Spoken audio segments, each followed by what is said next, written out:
저는 그런 불안감들은 충분히 좀 해소되고 완화되는 과정에서 경기 흐름들이 조금 뒷받침되면서 시장을 위쪽으로 방향성을 만들어갈 거다. 위드 코로나 관련주 플러스 IT 플러스 자동차 플러스 2차 전지를 좀 주목해서 봐야 된다는 말씀을 드리고 있고요. 건설하고 뭐 기계업종 같은 경우도 투자 기회는 분명히 있다라는 말씀을 드리고 있어요.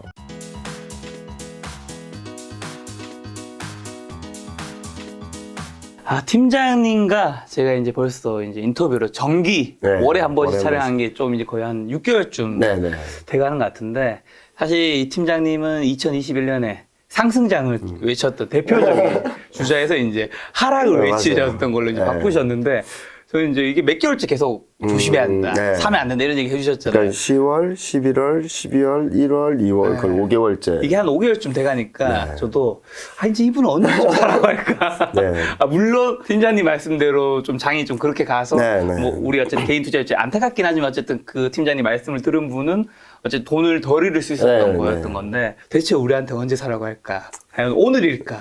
라는 생각에 오늘 또 시간을 준비해봤는데, 오늘 어떤 주제인가요? 일단은 뭐 지금 제목에서 보여드리는 것처럼 지금 사십시오 라고는 말씀드리긴 좀 어려운데 터닝 포인트가 가까워졌다. 드디어? 터닝 포인트가 가까워졌는데 지금 막 따라가서 살 때라기보단 시장이 좀 불안해할 때, 공포스러워할 때, 그때 좀 담아간다면 올해 내년까지 좀 좋은 장세를 좀 기대해 볼 수 있지 않을까라는 생각을 하고 있거든요. 그래서 저도 1년 연간 전망을 한 지 한 4개월밖에 안 됐는데 3월 전망을 하면서 올해 전체적인 내용들을 업데이트해서 봤더니 제가 원래 봤던 것만큼 좀 흐름들이 좀 잘 갖춰지고 있다라고 생각을 하거든요.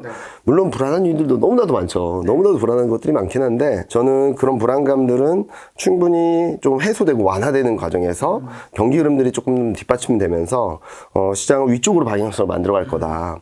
다만 코스피가 지금 2,700, 2,900 왔다 갔다 하고 있는데, 여기서 바로 움직이기보다는 조금 출렁였다 다시 갈 수 있기 때문에 이 출렁일 때를 좀 적극적으로 활용하자는 말씀 드리고 있습니다. 어쨌든 전에보다는 훨씬 더 좋아진 의견이라고 볼 수 있다. 자, 첫 번째는 이제 3월 FNC 이제 정례 회의 했잖아요. 맞아요. 그동안 굉장히 중요한 본걱정을 해주셨는데 어떻게 좀 평가하고 계신가요? 일단은 요 그림에서 보시는 것처럼 제가 이 그림을 가지고 계속 여기저기서 많이 말씀을 드렸던 것 같아요. 문제는 경기 불안 심리가 큰데 경제지표 전망은 계속 하향 조정되고 있는데 금리 인상에 대한 걱정들이 커졌다. 이 두 개가 반대 방향이기 때문에 시장이 불안해하고 밀리고 흔들리고 있다. 근데 3월 FMC를 기점으로 아마 통화 정책에 대한 부담은 점차 안정권으로 들어갈 거고 경기 회복은 이제 봄이 되면서 좀 회복세를 보일 거다라고 말씀을 드렸는데요. 일단 3월 FMC 결과를 보면은 예상했던 수준만큼 딱 나왔다. 그런데 굉장히 매파적인 건 맞아요. 근데 사람들이 그동안 이만큼 올해 작년부터 이만큼 걱정을 한 거잖아요. 이만큼 걱정을 해왔기 때문에 시장에 충격을 주었다라기보다는 다소 불확실성이 조금은 완화되는 그런 시그널로 인식을 하고 있는 것 같고요. 자, 이제 중요한 것은 금리 인상은 이제 기정사실화된 상황인데 이거를 얼만큼 경기 흐름이 뒷받침해 줄 수 있을까라는 부분인데 시간은 조금 더 필요하겠지만 저는 충분히 경기가 좋아질 수 있다라고 생각을 하고 있거든요. 그런 부분들을 오늘 좀 천천히 말씀드려보도록 하겠습니다. 그럼 3월 달에 어떤 요인으로 통화 정책에 이제 좀 변곡점들이 있을까요? 그렇다고 해서 제가 이제 비둘기파적입니다. 너무 걱정하지 마세요. 그런 게 아니에요. 뭐 여기 몇 가지 보여드리면 제가 말씀드리고 싶었던 것은 그동안의 시장이 내려왔던 이유는 경제지표가 좋아도 밀리고 나빠도 밀렸어요. 왜냐면은 경제지표가 좋다라고 하면은 금리 인상 너무 많이 하는 거 아니야? 경제지표가 나쁘면 금리 인상하는데 경기까지 안 좋아? 이런 심리가 있었는데 3월 FMC를 기점으로 저는 통화정책에 대한 부분들이 완전히 진정된다라는 것보단 이 통화정책에 대한 불안감들이 이게 좀 제어가 될 수 있다고 보는 거죠. 이게 제어가 되면 이제 경제지표가 좋은 대로 시장이 움직일 수 있다라는 말씀을 드리는 거고요. 그럼 왜 제어가 될까라는 부분에 있어서는 그동안의 금리 인상에 대한 시장의 전망들, 그리고 시장이 가격을 매기는 프라이싱하는 그런 것들이 너무나도 많이 춤을 췄어요. 올해 초만 하더라도 뭐 3번 한다, 뭐 4번 한다 그랬다가 2월 10일 날 뭐 고용지표랑 물가지표가 서프라이즈가 나오니까 8번 한다, 9번 한다 그랬다가 우크라이나 사태 터지니까 올해 안에 4번 한다, 5번 한다 그랬다가 또 갑자기 7번 한다 그랬죠? 춤을 췄네요. 네, 춤을 췄죠. 왜 그랬냐? 네. 12월 달 FMC를 마치고 난 뒤에 그때 제시했던 게 올해 안에 3번 금리 인상이었거든요. 근데 그게 몇 주 사이에 거의 무용지물이 돼버렸어요.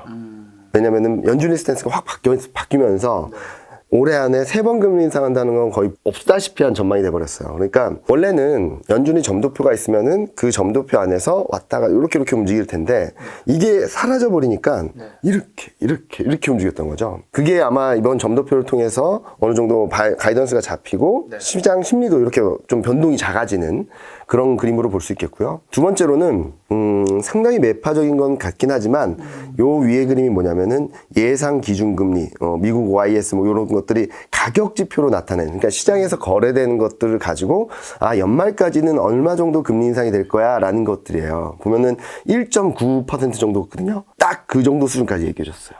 1.9. 올해까지 연준이 바라보는 금리 인상은 1.9 정도입니다. 라는 것들을 보여줘서 시장은 좀, 우리가 걱정했던 것 정도구나. 라는 생각을 한 거고. 다만 여기서 좀 조심해야 될 거는, 그리고 제가 매파적이라고 말씀드린 이유는 이게 롱거런이라 그래서 아주 길게 봤을 때 이 정도 금리가 중립적인 금리입니다 라고 말하는 게 2.4%예요. 네. 보통은 이걸 넘지 않게 통화정책을 펼쳐나가거든요. 근데 이번에는 내년 기준금리가 2.8로 제시됐어요. 그러니까 연준 위원들이 장기적으로 봤을 때 2.4 정도가 좀 적정한 것 같아요 라고 말했던 것보다 더 높은 금리 인상을 할 수 있다는 얘기거든요. 그 의미는 물가를 잡으려면 굉장히 세게 나갈 수 있다는 것들을 일단 던져준 것 같아요. 그래서 물가 지표가 꺾이는 게 보여야 될 것 같아요. 그래서 저는 3월 말 4월 초까지는, 그리고 물가 지표를 4월 10일 전후에 확인할 텐데 그때까지는 너무 기대감을 갖고 바라보기보다는 좀 밀릴 때마다, 흔들릴 때마다 조금씩 담아가자라는 말씀을 드린 이유도 여기에 있고요. 근데 좋은 거는, 다행스러운 것은 금리 인상 속도가 이제 올해 하반기로 가면 갈수록 내년에는 3번 금리 인상이거든요. 올해는 1년도 아니죠. 이제 4, 5, 6, 7, 8, 9, 10, 11, 12, 9개월 동안 6번 금리 인상한다고 했는데 2023년 전체로는 3번 금리 인상한다고 얘기한 거예요. 그럼 확 그 속도가 떨어지는 거잖아요. 그런 것들을 좀 보여줬다라는 데에서, 그리고 또 2024년 전에는 금리 인상을 마무리할 거다라는 얘기를 시그널을 보여줘서 저는 일단은 시장이 우려했던 것만큼, 예상했던 것만큼 나왔다. 그리고 24년 전에는 금리 인상이 끝낼 거다. 다만 물가가 안 잡히면 중립금리, 오랜 기간 동안 장기적으로 봤을 때 이 정도가 합리적인 수준이라고 하는 금리 이상으로도 금리 인상을 할 수 있다라는 시그널을 던져줘서 안도할 수 있지만 물가 지표에 대한 포인트는 좀 더 맞춰야 된다라고 말씀을 드릴 수 있을 것 같아요. 통화 정책에 대한 부담은 뭔가 정점을 통과했다면 경기가 회복돼야 되는 거잖아요, 결국에. 맞아요. 미국 증시가 FMC 이후에 움직였던 것들을 보면은 통화 정책에 대한 부담은 분명히 있었어요. 근데 이게 쫙 장중에 2% 등락을 보이다가 보합권까지 쫙 빠졌다가 다시 이렇게 올라왔거든요. 다시 올라온 이유는 파월 연준 의장이 경기 회복 가능하다. 미국 경기 자신감을 가져도 된다. 경기 침체 확률 낮다. 이런 얘기를 해주면서 막 올라간 거예요. 다시 말씀드리면 통화정책도 굉장히 중요하지만 경기가 얼만큼 좋은지 봐야 될 것 같아요. 그래서 경기 회복이 징후들이 뭐 있나. 그러니까 여기 징후라고 쓴 거는 자 이제 경기 회복되니까 무조건 날아갈 겁니다가 아니라 그동안의 경기 흐름들이 좀 둔화 그림이었는데 요게 올라올 수 있을 만한 단초들이나 변화들이 분명히 있다라는 것들 말씀드리는 거거든요. 첫 번째는 뭐 다들 아시다시피 코로나 상황입니다. 한국은 지금 좀 심각한 상황으로 확진자가 폭증을 하고 있는 상황인데 지금 60만 명까지 왔어요. 네. 그건 아마 얘기를 듣기로는 그 PCR 검사가 아니라 이제는 신속 항원으로도 이제 확진자를 하잖아요. 그걸 카운팅하면서 그동안 안 했던 거를 갑자기 들어와서 신속 항원은 뭐 20분, 30분이면 다 나온다고 하더라고요.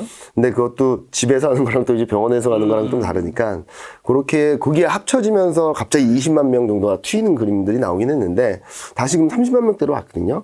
이 정도 수준에서 좀 잡히게 되면은 저도 멀지 않은 시점에서는, 그리고 뭐 글로벌 흐름들을 봤을 때 여기 그림에서 보시는 것처럼 확 튀었다가 쫙 빠지거든요.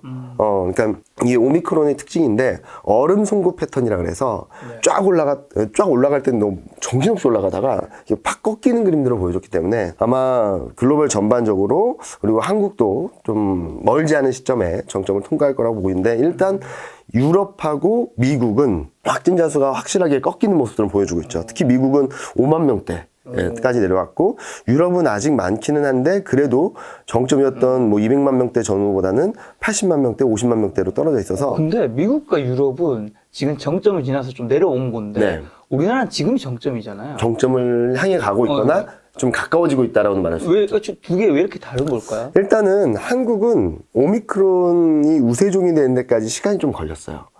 이런 나라들은 올해 초부터, 올해 1월부터 오미크론이 우세종이 되면서 대폭증을 했거든요. 그리고 빨리 잡힐 수 있었던 것도, 미국이나 유럽은 그동안에 누적 확진자가 워낙 많았기 때문에 기본적으로 항원을 가진 사람이나 그리고 3차 접종한 사람들을 합쳐서 보면은 기본적으로 면역 체계가 있는 사람들이 좀 많았기 때문에 좀 빨리 꺾였던 거고, 한국 같은 경우는 그동안 방역을 굉장히 잘했기 때문에 좀 오미크론이 확산되면서 좀 더디게 들어오긴 했지만 그로 인해서 사망자 수는 굉장히 낮지만 그래도 확진자 수가 굉장히 폭증하는 모습들을 보여주고 있죠. 한국하고 비슷한 나라가 지금 독일이거든요. 독일도 그동안 방역을 잘했고 누적 확진자 수가 많지 않다 보니까 지금 독일도 한 25만 명, 20만 명대 왔다 갔다 하고 있는 상황이라고 볼 수 있겠죠. 그런 차이점이 있었는데 중요한 것은 이렇게 꺾이는 모습들, 확진자 수 줄어드는 모습들을 보여주니까. 그런데 이전 고점이 한 80만 명 되거든요. 그보다는 높아요, 아직까지. 그런데 글로벌 주요국들을 보면은 빨리빨리 위드 코로나로 가고 있어요. 빠르게.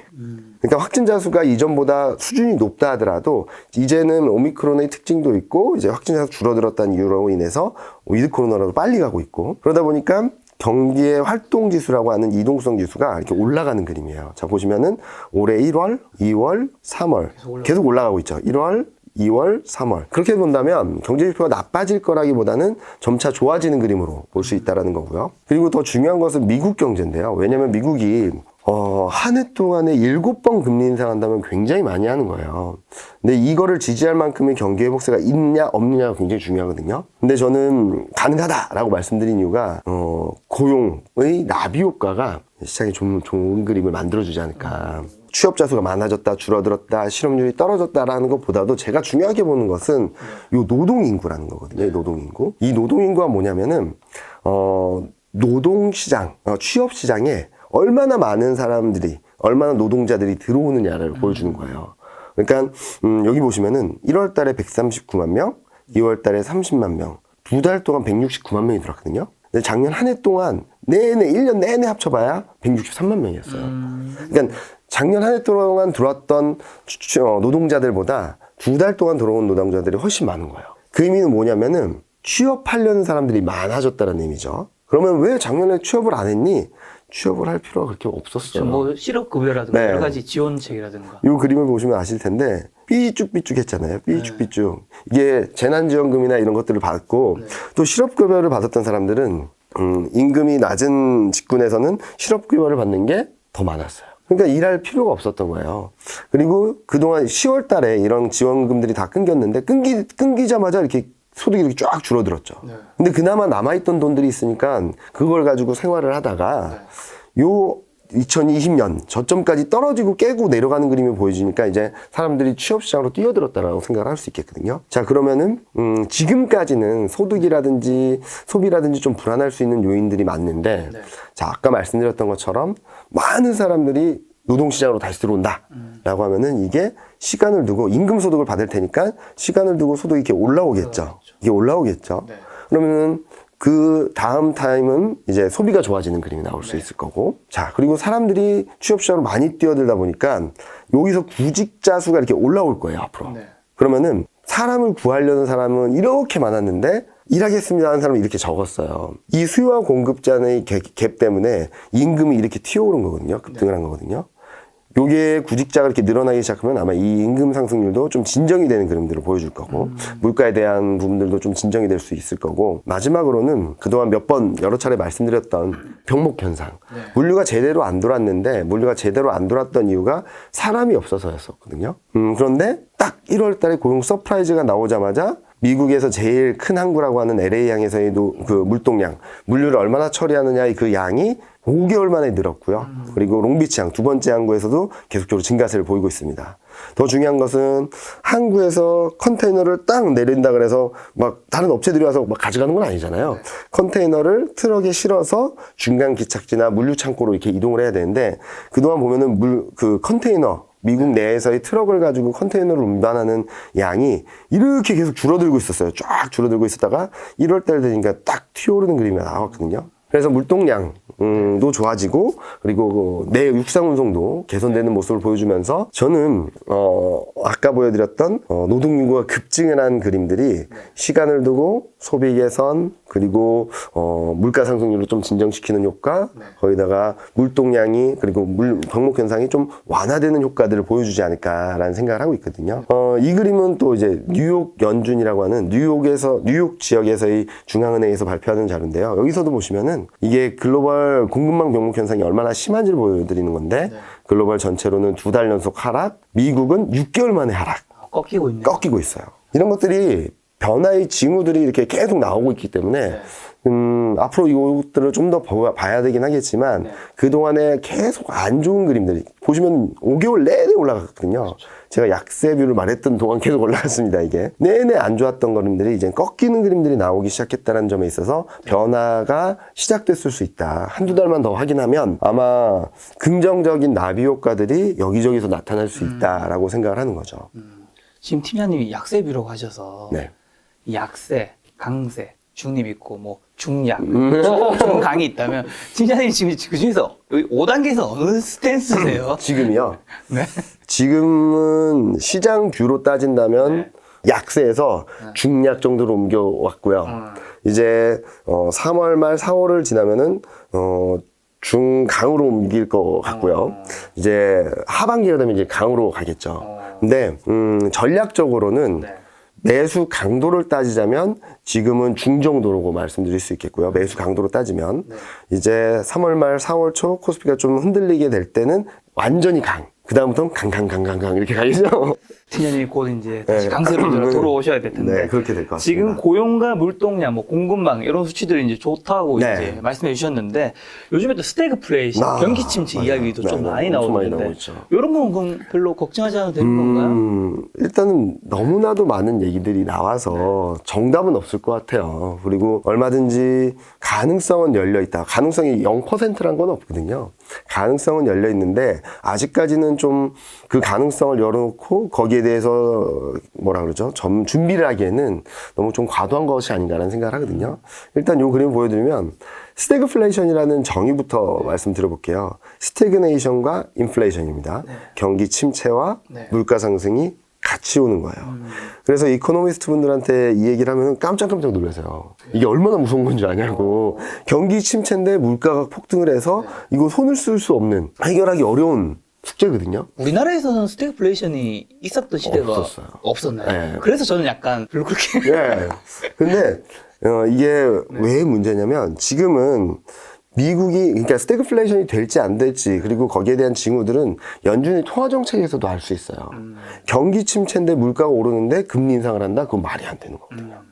그런 것들이 되게 이러지도 저러지도 못하는 상황이라서 스태그플레이션은 굉장히 공포스러운 경기 침체와 물가가 같이 오르는 같이 이렇게 완전히 반대로 가는 그림인데 지금 보시면은 경기만 못 놓고 볼게요. 물가는 뭐 워낙 많이 말씀드렸으니까 경기가 나쁜 건 아니에요. 침체로 갈 징후도 없고요. 확률적으로도 뭐 미국 중앙은행들에서 뭐 지역별로 경기 침체 확률을 발표하는데 아직까지 굉장히 낮은 수준이고요. GDP 레벨을 본다 하더라도 2018년, 19년보다 높은 수준이고요. 그래서 경기 침체를 논할 정도는 아닌데 사람들이 걱정을 하는 거는 작년에 너무 좋았던 상황에서 경기가 둔화되는 게 좀 클 수 있다. 그래서 슬로우플레이션이라는 얘기를 하고 있어요. 경기는 좀 슬로해지는데 인플레이션은 좀 심하다. 그런 그림이라서 많은 분들이 걱정하시는 것처럼 스태그플레이션 가능성은 아직까지 높지 않다라는 말씀을 드리고 있고요. 그런데 이렇게 말씀을 드리면 요거 때문에 또 많이들 공포스러워 하세요. 10년물하고 2년물 장단기 금리 차가 역전이 되면 경기 침체 오는 거 아니냐. 그럴 가능성도 있죠. 그런데 저는 그렇게 되지는 않을 것 같다는 말씀을 드리고 있고 그리고 과거 경기 침체 때와는 좀 다른 그림이지 않을까라는 생각을 하고 있어요. 일단은 지금 10년물하고 2년물이 왜 중요하냐라고 물어보시는 분들이 많은데 10년물은 보통 경기를 반영을 한다고 얘기해요. 2년물은 보통 통화정책을 반영한다고 얘기하거든요.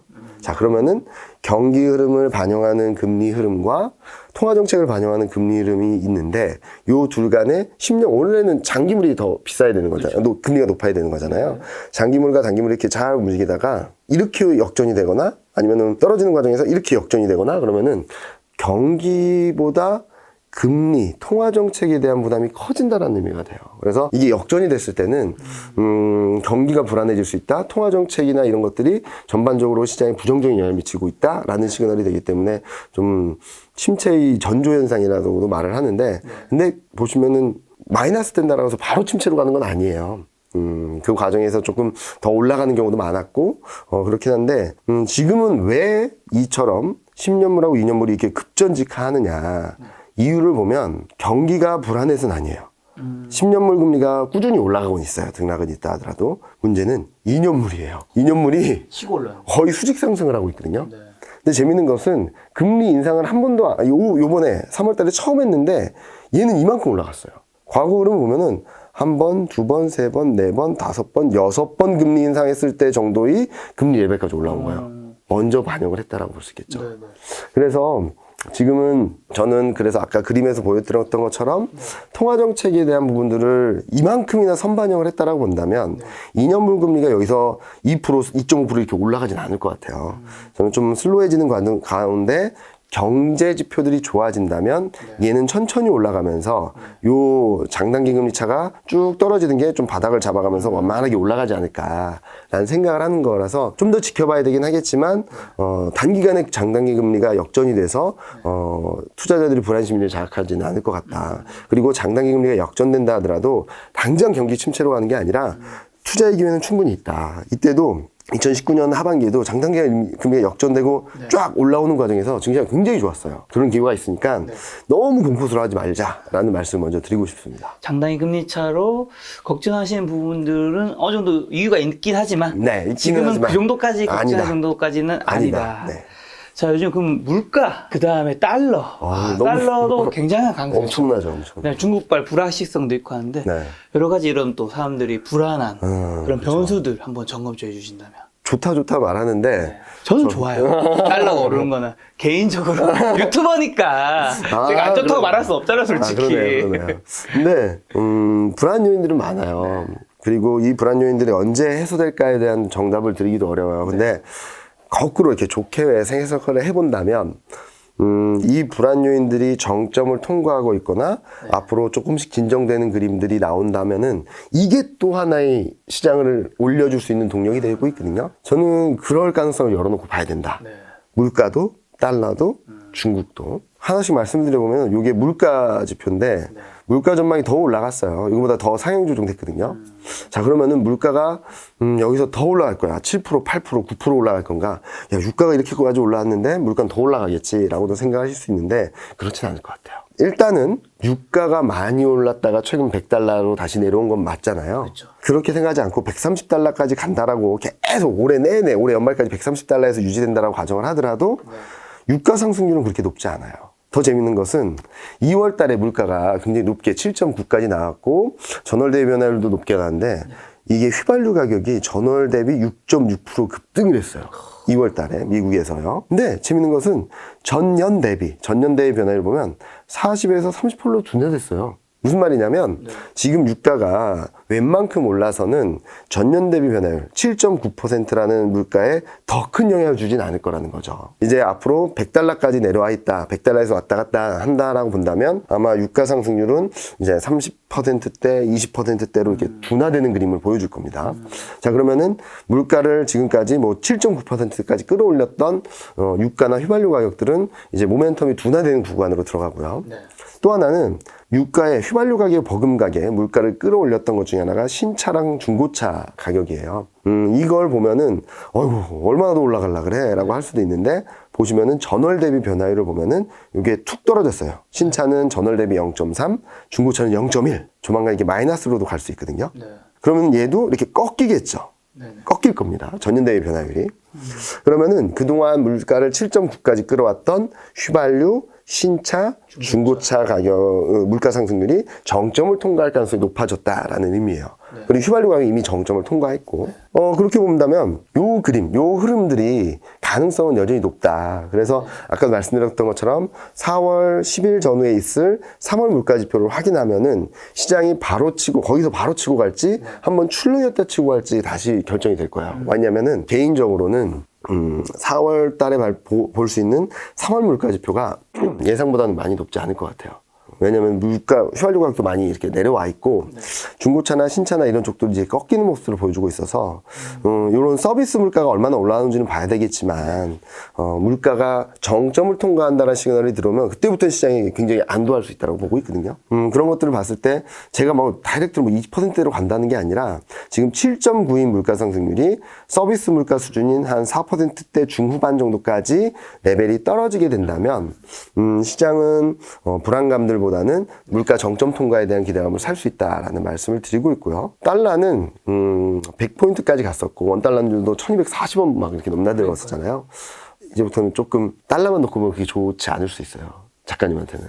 왜요? 저 사실 이번 달 원래 매달 25일에 들어오거든요. 네네. 뭐 유튜버마다 다를 수 네네. 있지만 25일까지는 좀 달러 높았으면 좋겠다. 그럴 수는 있어요. 라는 생각을 했어. 네, 그럴 수는 있어요. 근데, 이제 3월 지나고 4월, 5월, 6월 지나면 지날수록 달러는 이렇게 하락하는 흐름을 보일 것 같아요. 금리 인상을 하는데 달러가 하락한다고 약세로 간다고 많이들 이해하실 수 있거든요. 네. 그런데 환율은 그 하나만 결정되는 게 아니잖아요. 무슨 말이냐면 환율을 보면 원달러, 엔달러, 원엔, 유로 달러 다 이렇게 서로 상대적인 개념이에요. 달러 인덱스도 이 달러 인덱스 안에 유로와 파운드가 거의 70몇 프로 들어있거든요. 네. 그러니까 유로하고 서로 상대적인 개념인 거예요. 그래서 저번에도 몇 번 말씀드렸던 것 같은데 달러를 볼 때는 미국 상황도 중요하지만 미국과 유럽 간이 어디 쪽에 힘이 더 센가를 봐야 된다고 말씀드렸던 것 같은데요. 일단은 GDP 성장률이 이게 파란색이 미국이고요. 유로존 영국인데 미국보다 유럽의 GDP 성장률 힘이 세요. 그러면 이렇게 되면은 미국이 달러가 더 치고 가긴 어려운 환경이라고 볼 수 있겠고요. 두 번째, 지금은 미국 금리 인상을 모르는 사람이 있나요? 없죠. 네. 그리고 올해 안에 6번 더 할 거라는 것도 확실하게 명확하게 보여줬어요. 자, 그러면은 22 통화 정책은 아시나요? 잘 모르는데요. 모르시죠? 22가 유럽 쪽 아닌가요? 네, 유럽. 그러니까 유럽 중앙은행에서의 통화 정책은 잘 몰라요. 근데 최근 미국 금리 인상에 대한 것들은 다 알고 있는데 지금 변하고 있는 것은 22쪽이에요. 미국 유럽 중앙은행 쪽에서 좀 긴축의 속도, 그러니까 통화 정책 정상화를 좀 빠르게 가져가고 있고 라가르드라 그래서 라가르드 총재가 있거든요. 그러니까 파월 연준 의장처럼 ECB 총재가 있어요. ECB 총재라는 분은 그동안 돈을 풀었던 것을 3분기 중에 끝내고 어느 정도 시간이 지난 다음에는 금리 인상도 할 수 있다는 발언을 했어요. 그러면은 자, 미국의 통화 정책은 이미 다 알고 있는 상태에서 이제 플랫한 상황이 되는 거잖아요. 이제 변하는 것은 ECB. 얘네들이 점점 긴축적으로 가고 있죠. 그럼 요 어느 쪽에 힘이 더 세질까요, 앞으로는? 지금까지는 ECB는 멈춰 있고 미국만 이렇게 쫙 치고 올라갔던 거잖아요. 근데 이제 미국은 다 알고 있는 상황에서 멈추고 이제 ECB가 올라오게 된다면 유럽 쪽에 힘이 세지는 거예요. 통화 정책이 있어서도 긴축적으로도. 그래서 저는 이제 하반기에는 달러가 약세로 갈 거다라는 말씀을 드리고 있고요. 그래도 약세로 갈까? 대표적인 케이스가 있습니다. 2017년.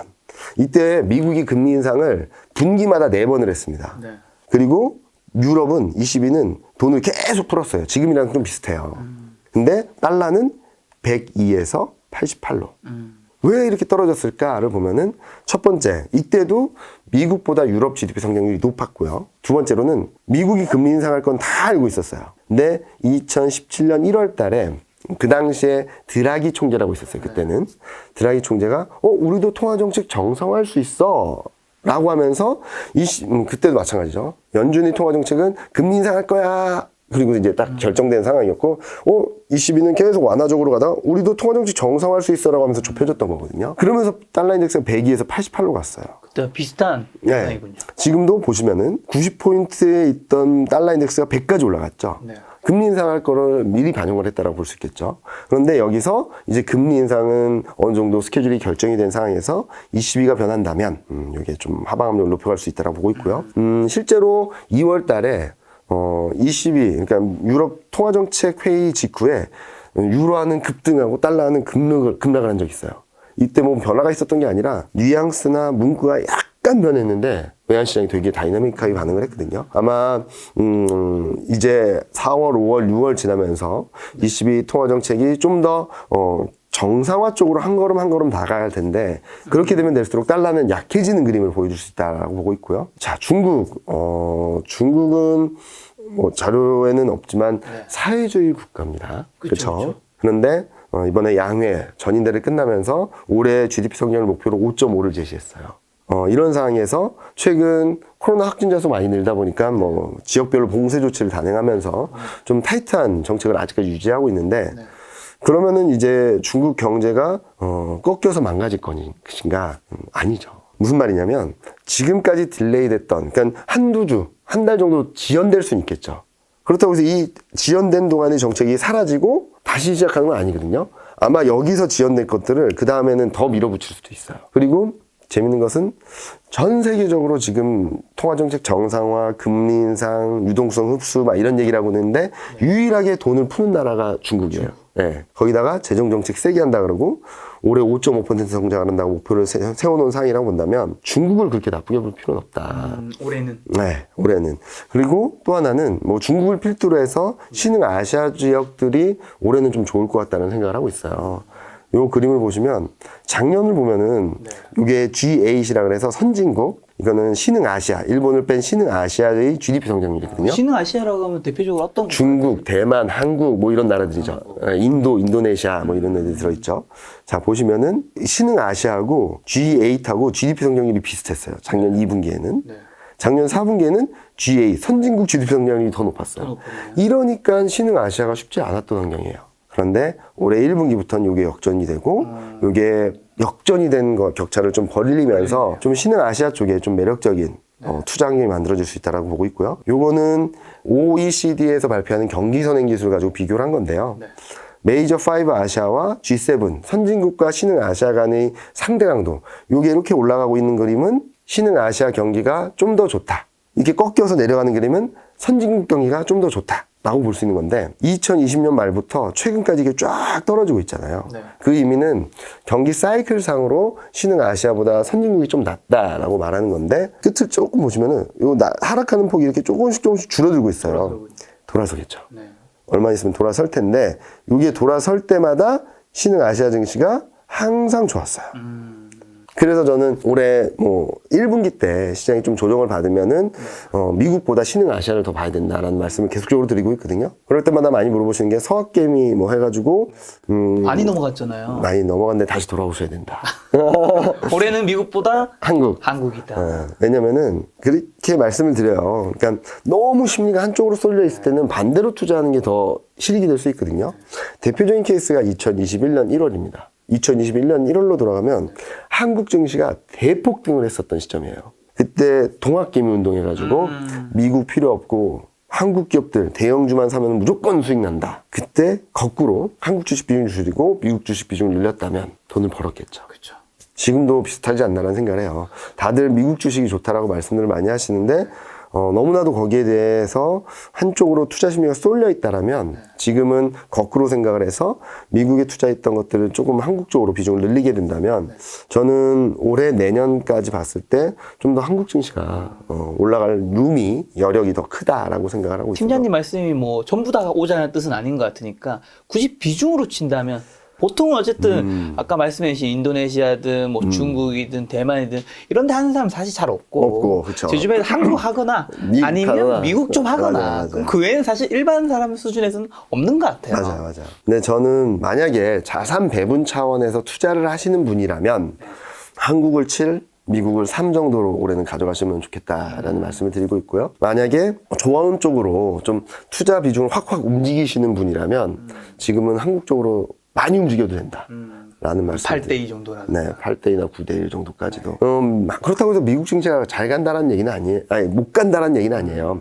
덜 간다는 거고, 아까 보여드렸던 대로 달러가 약해지게 되면은 미국에 투자하는 매력은 좀 약해지죠. 그렇죠. 그런 것들까지 종합적으로 감안해서 봤을 때, 지금은 미국보다는 한국 쪽에 투자하는 비중을 조금 더 늘려야 될 때다라고 말씀드리고 싶습니다. 시장님도 참 어려울 것 같아요.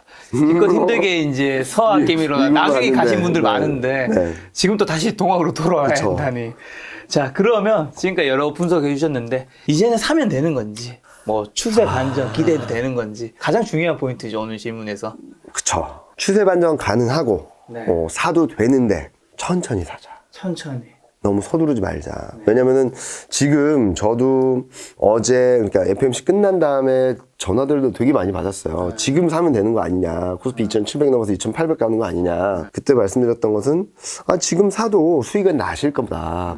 근데 양 한 주, 두 주, 좀 길면은 한두 주 정도는 좀 힘들 수 있다.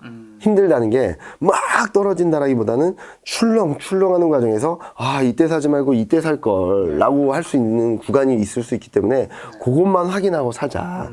만약에 그게 확인된 다음에 사더라도 2,700에서 다시 살 수 있을 것 같다 라는 말씀을 드렸거든요. 자, 그러면은 그래서 많은 분들이 물으신 게 지금 사야 되냐, 따라가서 사도 되냐라는 건데, 저는 요 그림에서 보시는 것처럼 추세 반전은 충분히 가능한데, 요 바닥을 잡는 과정까지 조금 더 시간이 있을 것 같다라고 말씀을 드리고 있어요. 그 이유들을 잠깐 말씀드려 볼게요. 너무 베어리션 전망 아니냐 그런 게 아니라 지금은 분명히 이렇게 턴할 텐데 요 여진이 있을 구간에서 조금은 조심하자는 말씀을 드리는 거거든요. 자, 요게 FMC 이후 그날 FMC가 있었던 날 증시 흐름인데 FMC가 시장을 끌어올렸어는 전혀 아니에요. 유럽, 중국, 글로벌 증시가 전부 다 좋았거든요. FMC 전에 우크라이나와 러시아 평화협상, 그리고 미국 상장 기업의 상장 폐지 우려 완화 이런 것들로 미리 올랐었어요. 그런 힘들과 FMC 공개 이후에 등락을 거친 끝에 미국 증시도 좋았던 그림이거든요. 무슨 말씀을 드리냐면은 지금 시장이 반등을 하는 데에는 기대감, 안도감. 앞서 말씀드렸던 여러 가지 경제 지표들이 좋아지는 징후들이나 변화들은 하나둘씩 이렇게 조금씩 움직이고 있는데 지금 시장은 기대감과 안도감에 팍 튀어오른 것 같다라는 생각을 하는 거죠. 시간을 두고 경기는 이렇게 둔화됐던 그림들이 이렇게 올라오고 있긴 할 텐데 이 과정에서 기대감이 이렇게 올라온 것 같다는 생각을 하고 있어요. 그래서 요 턴하는 구간까지 등락을 있을 테니까 요걸 활용해서 사야지 지금 탁 튄 구간에서 따라 사면 요 구간이 힘들 수 있다라고 말씀을 드리는 거거든요. 자, FMC 공개 직후에 시장 흐름이요. 원래는 이게 잘 갔어요. 왜냐면 유럽 증시도 좋았기 때문에 S&P 500도 그리고 나스닥도 3월 17일 날 그러니까 한국 시간으로 3월 17일 날 증시가 좋았어요. 그러다 FMC 공개 직후에 쫙 빠졌어요. 맞아. 그러다 이렇게 확 돌아섰거든요. 자, 여기서도 기대감이었어요. 무슨 말이냐면 쫙 빠진 거는 매파적이다. FMC 결과가 우리가 예상했던, 우려했던 것만큼 나왔는데 상당히 매파적인 거 아니야? 라는 걱정을 했었던 거거든요. 그래서 이게 상승폭을 거의 줄이고 막 마이너스 반전하고 막 그랬었어요. 그런데 이걸 확 돌린 계기는 어떤 경기가 좋다라는 증거나 시그널이 아니라 파월 연준 의장의 발언 덕분이었거든요. 여러 가지 기자회견에서 질문을 하는 데 있어서 계속적으로 강조했던 것은 미국 경제 자신감을 가져야 된다. 괜찮다. 걱정하지 마라. 긴축을 견딘 만큼 경제된다. 이런 것들을 피력하는 가운데 질문 중에 하나가 경기 침체 확률을 어떻게 보시냐. 올해 내년 중에. 그랬더니 아직까지 낮다라고 본다고 하면 한순간부터 막 올라가거든요. 그러니까 지금 시장은 공포스러웠던 거죠. 경기 침체하는 거 아니야? 스태그플레이션 아니야? 라고 걱정했던 걸 말로써 이렇게 풀어줬다라고 보는 거거든요. 자, 그러면은 이제 더 중요한 거죠. 파월 연준 의장의 발언 덕분에 여기까지 왔다면 진짜로 그런지를 봐야 될 것 같아요. 진짜로 경기가 좋아지고 있어 라는 시그널들을 확인해야 될 텐데 아직까지는 그런 시그널은 아닌 것 같다. 요 밑에 그림 보시면 아까 보여드렸던 거를 보는데 OECD 경제선행지수는 요 낙폭이 줄어드는 거 맞아요. 이렇게 올라오고 있잖아요. 이게 전월 대비 얼마나 변했나를 봤을 때 쫙 빠지다가 이렇게 올라오는 건 맞는데 사이클상으로는 아직 이렇게 올라오진 못하고 있어요. 이게 아직까지 하강 사이클이고요. 두 번째로는 경제 지표에 대한 기대감들이 아직 높아요. 이게 빨간색이 뭐냐면 미국의 경제 지표 서프라이즈 인덱스인데 예상보다 좋은 결과가 나오면 이렇게 올라갑니다. 근데 이게 올라가는 게 바닥에서 이렇게 올라가는 건 좋아요. 근데 올라가서 이렇게 고점권에 있다라는 의미는 거꾸로 말하면 그동안 경제 지표들이 계속 잘 나와서 이거를 전망하는 이코노미스트나 전문가들이 전망가들도 사람이다 보니까 기대치가 높아진다는 거예요. 그래서 이런 왔다 갔다 계속 이러거든요. 경제 지표에 대한 눈높이가 높아졌다가 낮아졌다, 높아졌다, 낮아졌다 했는데 지금 쫙 높아졌다가 이게 고점권이잖아요. 과거 흐름으로 봤을 때 쫙 높아져서 이제 이렇게 꺾일 수 있는 시점이 돌아온 것 같아요. 그러면은 경제 지표가 예상보다 좋은 경제 지표들이 많이 나오기는 어렵다. 당분간은. 그런 상황에서 앞으로의 경제 지표 일정들을 봤더니 요 색깔만 보시면 될 것 같아요. 이게 뭐냐면 전월보다 예상치가 전월보다 안 좋을 거로 예상되는 거를 파란색 하락 화살표로 했고요. 네. 전월보다 좋은 경제 지표들은 이렇게 빨간색으로 위에 화살표로 했는데 말씀하셨듯이 전반적으로 다 그쵸. 전월보다 좀 부진한 경제 지표들이 3월 말 4월 초까지 있을 것 같아요. 네. 그렇게 본다면 지금 경기가 괜찮습니다. 파월 연준 의장의 발언, 경기 침체 확률 낮습니다라는 발언으로 인해서 시장이 안정을 찾고 반등을 이어가고 있는데 네. 확인이 필요하다. 네, 확인하는 과정에서 삐끗삐끗할 수 있다는 거죠. 그래서 제가 아까 말씀드렸던 것처럼 시장이 여기 2700선에서 쫙 치고 올라가는 그림을 보여주기보단 다시 한번 출렁이는 그림을 보여줄 텐데 이때 사야 돼요. 이때 많이 사면은 그 다음 흐름은 아주 좋을 것 같다. 저는 뭐 저희 상단은 4월, 5월, 6월 지나면은 2850, 2900선까지는 그냥 올라갈 수 있다고 보고 있거든요. 네. 그렇게 본다면 이번에 떨어지면 2600선을 깰 수 있어요. 한 번 더. 네, 한 번 더. 저번에 2600 살짝 깼었죠. 2591까지 갔다가 팍 튀어올랐다가 2600 갔다 튀어올랐다가 계속 이러고 있거든요. 네.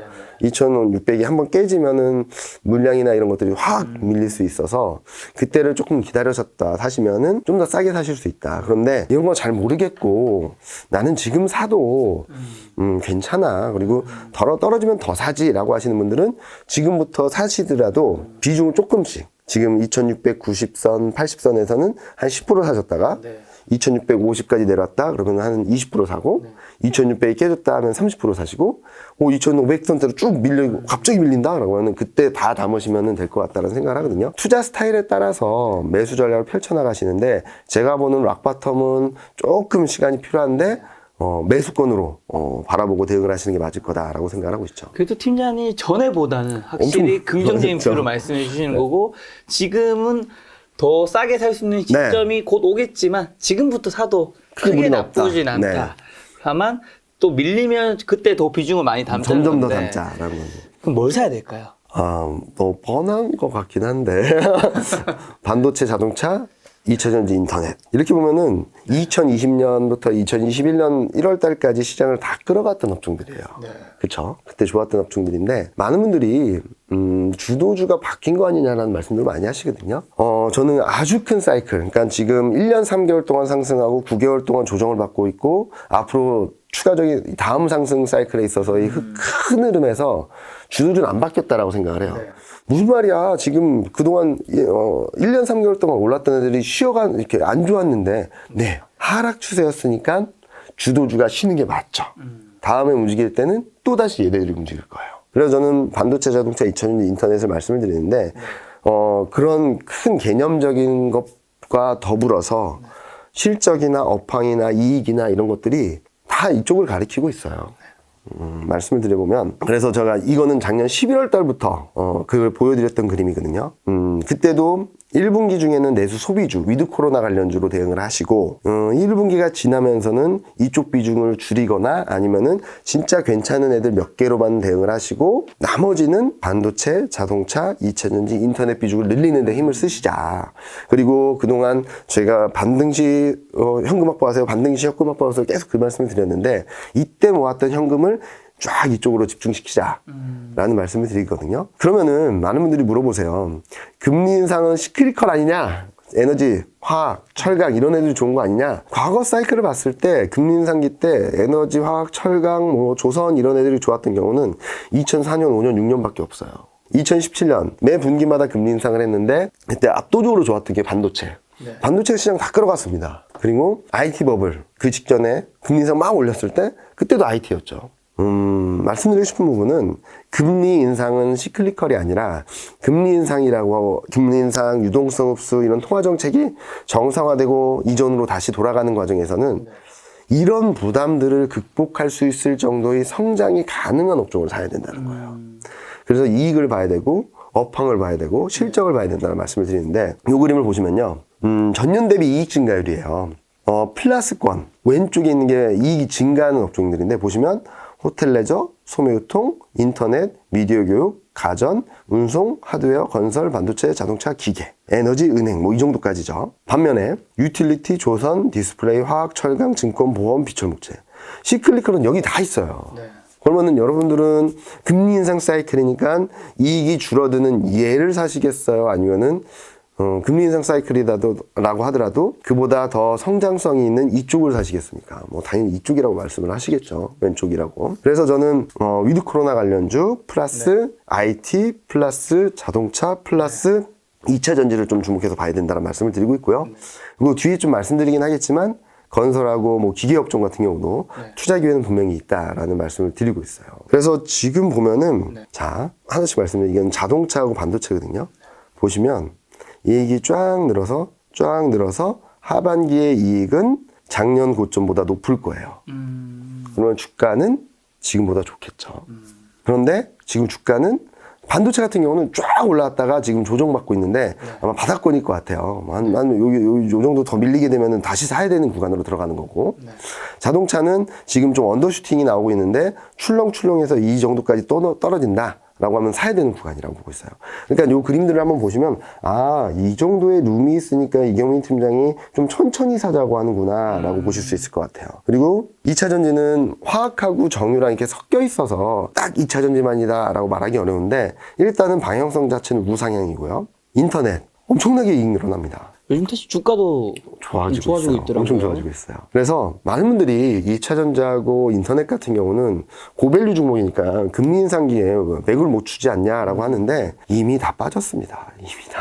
이미 다 조정 받을 만큼 많이 받았거든요. 그래서 저는 이 정도 주가 레벨이면 뭐라 그러죠? 다시금 앞서 보여드렸던 이익이 이렇게 늘어나는 거에 대해서 재평가해 줄 수 있는 가격대까지는 들어왔다라고 말씀을 드리고 있어요. 그런 과정에서 2차 전지는 얘는 지금 바닥권이긴 한데 출렁출렁 할 거예요. 왜냐면은 LG에너지 솔루션 상장으로 인해서 수급이 다 꼬여 있어요.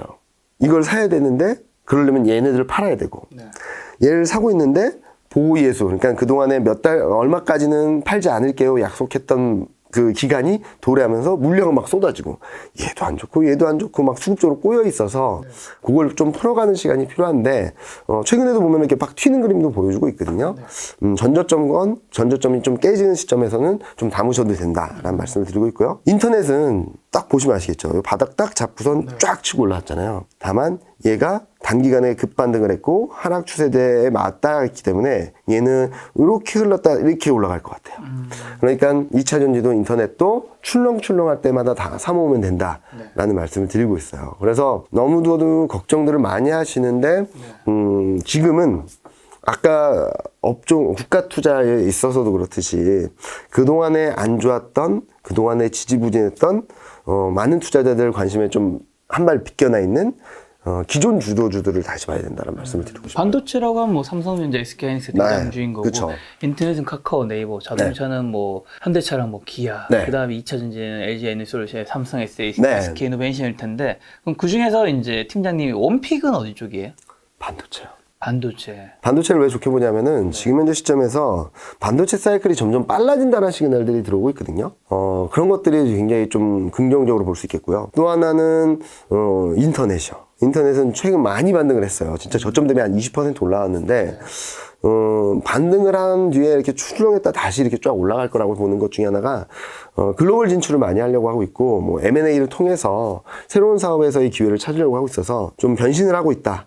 많은 우여곡절이 있었지만 지금 다시금 성장성에 대해서 다시금 재평가할 수 있는 그런 변화들이 나타나고 있다고 보고 있죠. 요즘 확진자 수는 늘어나고 있지만 어쨌든 거리두기는 좀 더 계속 완화하고 있잖아요. 위드 코로나 관련주는 이제는 좀 어떻게? 위드 코로나 관련주는 요 그림을 보시면 뭐 확진자 쫙 치고 올라가고 있습니다. 진짜 무서운 게 진짜 팀장님 올해 초였나요? 작년이었나? 확진자 뭐 10,000명 되면 이런 일은 진짜 잘 없을 것이다 했는데 그렇죠. 60만 명이라. 저도 20만 명, 30만 명까지는 생각을 했는데 60만 명까지 생각을 못했었던 것 같아요. 근데 재밌는 것은 코로나19 확진자 수가 1월 달부터 1월 말부터 대폭등을 했거든요. 대폭증을 했거든요. 근데 위드 코로나 관련주는 계속 올라갔어요. 자, 그러면은 여기서 사회적 거리두기가 되면은 좀 더 좋아지겠죠. 사회적 거리두기가 완화되면 좀 더 좋아질 거고. 그런데 여기서 더 올라갈까? 라는 고민이 좀 필요할 것 같아요. 왜냐면 지금 위드 코로나가 완벽하게 되지도 않았음에도 불구하고 주가는 많이 올라갔어요. 그러면은 선반영한 거 아닐까? 그러면 이럴 땐 어떻게 해야 되냐?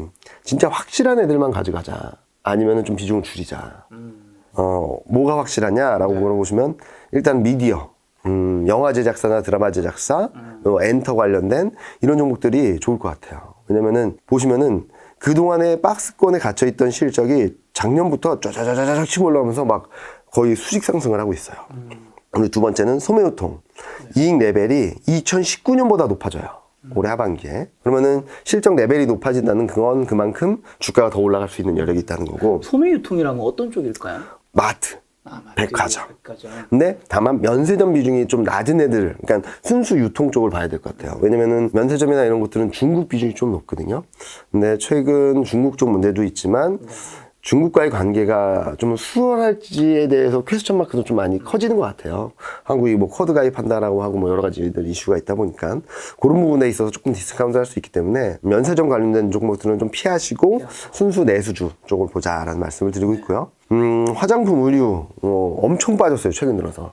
중국 이슈가 들어오면서 화장품 급락, 의류도 급락했는데 의류는 좀 병목 현상이 좀 완화되면 좀 좋아질 수 있다. 화장품은 조금 조심하자. 그리고 호텔 레저. 저는 호텔 레저도 좋게 봤었는데 조금 불안해요. 왜냐면은 이익이 적자에서 흑자로 돌아서는 건 맞는데 최근 실적 전망이 너무 많이 떨어져서 2019년 이익보다 절반 수준에도 안 될 것 같아요. 그럼 주가가 어느 정도 올라오면 한계가 있다는 얘기거든요. 이거를 치고 올라가지 못하고. 그래서 저는 만약에 내수 소비주, 그러니까 위드 코로나 관련주를 하신다 하면은 미디어, 소매유통, 의류 쪽을 좀 보시면 좋겠다라는 말씀을 드리고 있죠. 지금 현재 시점에서는 너무 이렇게 막 벌리고 확장하기보다는 좀 압축하는 전략이 맞겠다라고 말씀을 드리고 있고요. 또 아쉽잖아요. 다른 업종들은 어떨까를 봐야 되고, 그래 이익이 줄어든다고는 하지만 실적 방향성이 위쪽인 애들도 있을 것 같지 않니? 시크릿커 중에 별로 없어요. 보시면은 에너지는 작년보다 이익이 올라오는데 그래도 이렇게 플랫하죠. 그렇게 크게 올라오지는 않습니다. 화학은 작년에 이익이 올라왔다가 쭉 떨어졌다가 다시 정상화되는 정도, 철강도 쭉 떨어졌다가 정상화되는 정도, 운송은 작년 4분기를 기점으로 쭉 이익 레벨이 떨어지는 그림, 기계가 올해 2분기까지 쫙 치고 올라갔다가 좀 등락이 있는 경우, 비철목재는 별로 안 좋고요. 건설이 그래도 이렇게 쭉 올라가고 있어요. 그리고 상사자본재도 올해 1분기를 피크로 쭉 떨어지는 그림, 조선은 적자, 흑자, 적자, 흑자 왔다 갔다 하죠. 자, 그러면 이 그림을 보시고 아까 보여드렸던 반도체, 자동차, 2차전지, 인터넷과 비교를 해보시면 그래서 이경민 팀장이 반도체, 자동차, 2차전지, 인터넷을 계속 말하는구나 라는 걸 이해하실 수 있고요. 그나마 여기서 한번 골라봐라 라고 하시면은 저는 기계하고 건설을 말씀을 드릴 수 있을 것 같아요. 네, 그나마 이 중에서 실적이 좋은 거니까. 실적을 조금 더 올라갈 수 있고 좀 그림이 나올 수 있는 업종들이라고 볼 수 있겠죠. 지난달에 이제 팀장님이 나오신 이후로 이제 사실 또 대선이 있었고 이제 새로운 정부가 이제 곧 탄생할 텐데, 그럼 그로 인해서 수혜받는 것들이 사실은 원래 선거 때도 굉장히 이슈 많이 받았지만 지금부터도 굉장히 그쵸. 있을 텐데. 왜냐면은 정권이 교체되거나 유지되거나 누가 대통령이 되느냐에 따라서 증시가 잘 올라가는 게 확 꺾이고 막 떨어지는 증시가 확 올라오고 그런 일은 없어요. 없습니다. 대표적인 케이스가 트럼프죠. 트럼프가 당선되면 시장이 망할 것 같고 전 세계가 미국 경제가 큰일 날 것 같은데 그런 일은 없습니다. 중요한 것은 정책의 방향성이라고 말씀드리고 있어요. 그래서 증시가 경제가 이렇게 잘 가는 가운데 정책에 의해서 이 좋은 그림들이 빨리 꺾일지 좀 더 올라갔다 꺾일지 아니면 이게 쭉 뻗어갈지 이런 것들이 결정되는 거거든요.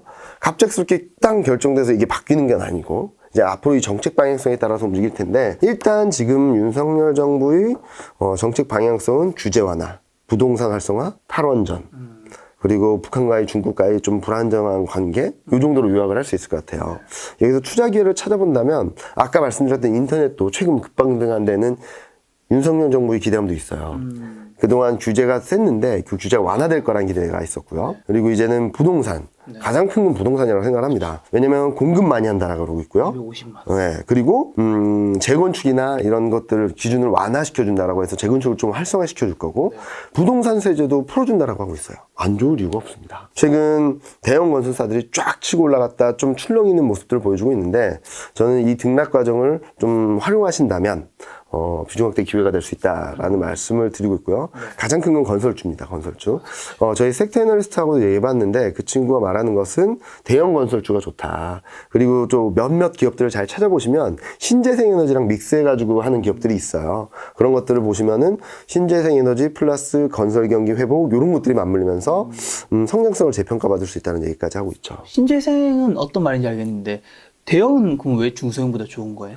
지금 물량이 늘어나고 있고 재건축을 하게 되면은 뭐 어디가 더 많이 수주를 받을 것 같으세요? 그런 의미에서. 네, 그런 의미에서. 그리고 지금 현재 보면은 재건축 트렌드가 아마 대형 단지로 막 이렇게 많이 조성이 될 것 같아요. 그렇게 되면은 대형 건설사들이 몇 개가 합쳐져 가지고 하고 그럴 수 있기 때문에 대형 건설주를 좀 더 좋게 보는 얘기를 많이 하시더라고요. 그리고 두 번째는 탈원전. 이게 한국만 탈원전 정책을 폐기하거나 그런 게 아니라 유럽 전반적으로도 원전을 청정에너지 쪽으로 좀 편입하려고 하고 있어요.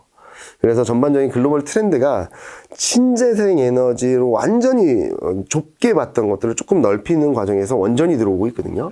그래서 원전 관련주들이 좋을 수 있다고 보고 있고, 또 하나는 방산주, 무기 만들고, 그 중에서 몇몇 기업들은 우주 산업도 하고, 그런 기업들을 좀 잘 보시면 좋을 것 같아요. 그리고 뭐 내수 활성화 정책들은 좀 봐야 되긴 하겠지만 이로 인해서 엄청난 레버리지나 큰 상승을 하기보다는 기대감에 의한 반등이 조금 더 나왔다라고 정도로 보신다면 저는 좀 긴 호흡에서 바라보실 수 있는 건 건설, 원전, 방산.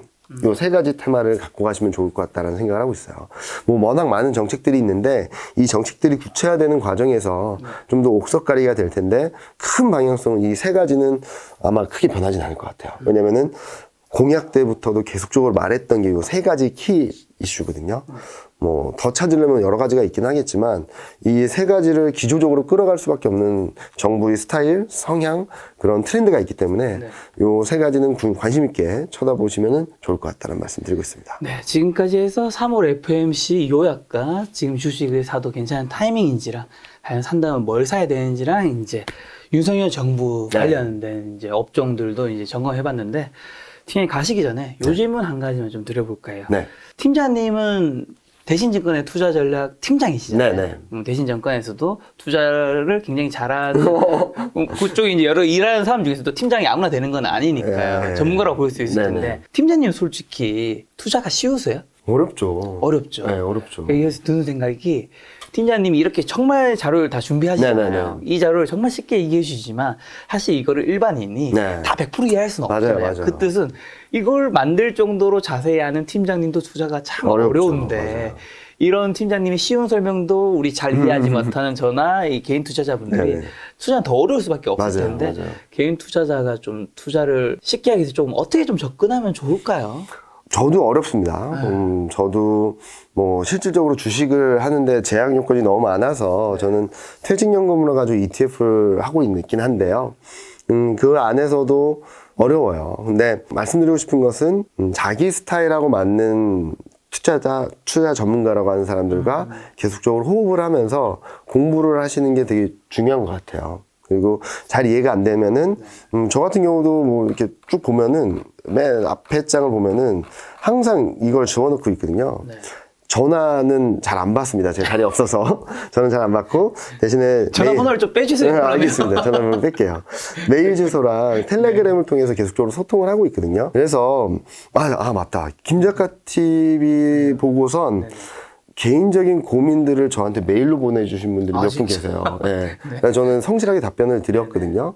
그렇게 내가 잘 모르는 거, 어려워하는 게, 그럴수록 더 공부를 하거나 아니면은 자꾸 들어보고, 인터넷을 찾아봐서 이게 무슨 뜻인지 하나하나 풀어가는 것들이 중요하다고 생각을 하는데, 그럼에도 불구하고 액션을 취하기 굉장히 어려워요. 그렇죠. 근데 제가 딱 하나 말씀드리고 싶은 것은 모든 투자에 있어서 너무 서두르지 말자.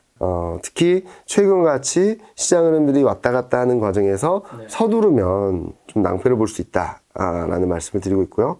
그리고 두 번째로는 나름대로의 기준을 갖고 매매를 하자.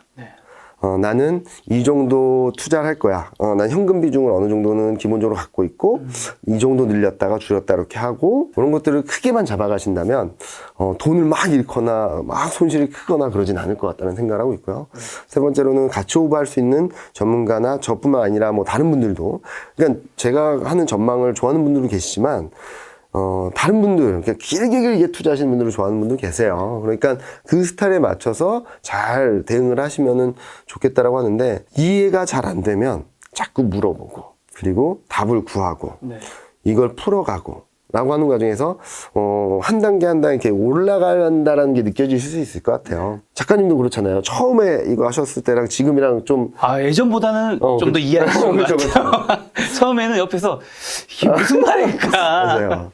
이게 무슨 말이지? 뭐 짝대기는 짝대기고 내려가는 건 내려가는데 왜 이걸 어떻게 해석해야지? 계속 듣다 보니까 스며드는 게 있는 거예요. 네, 맞아요. 아주 조금이라도. 네. 그래서 유튜브나 이런 내용들을 자꾸 보시고 여러 번 보시고 잘 이해 안 되는 부분들을 체크해서 공부하시고 그렇게 하면은 분명히 이 시간이 너무 안 갈 것 같고 답답한 시간들을 조금씩 쌓아나가면 한 달 뒤, 두 달 뒤, 6개월 뒤 그 전에 자신의 모습과는 좀 많이 달라질 것 같거든요.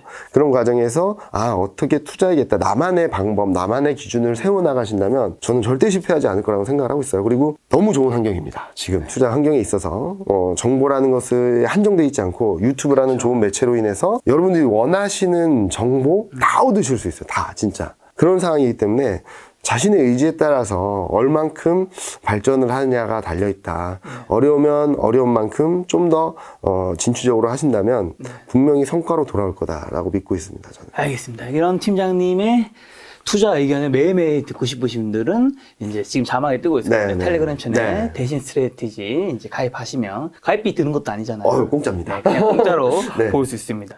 다음 달에는 이제 투자 의견을 좀 더 강하게 말씀해 주신 오늘 만난 배터님은 대신증권의 이경민 팀장님이었습니다. 지금까지 여러분 소중한 시간 함께 해주셔서 정말 감사합니다. 오늘도 김 작가였습니다. 고생 많으셨습니다. 네, 감사합니다.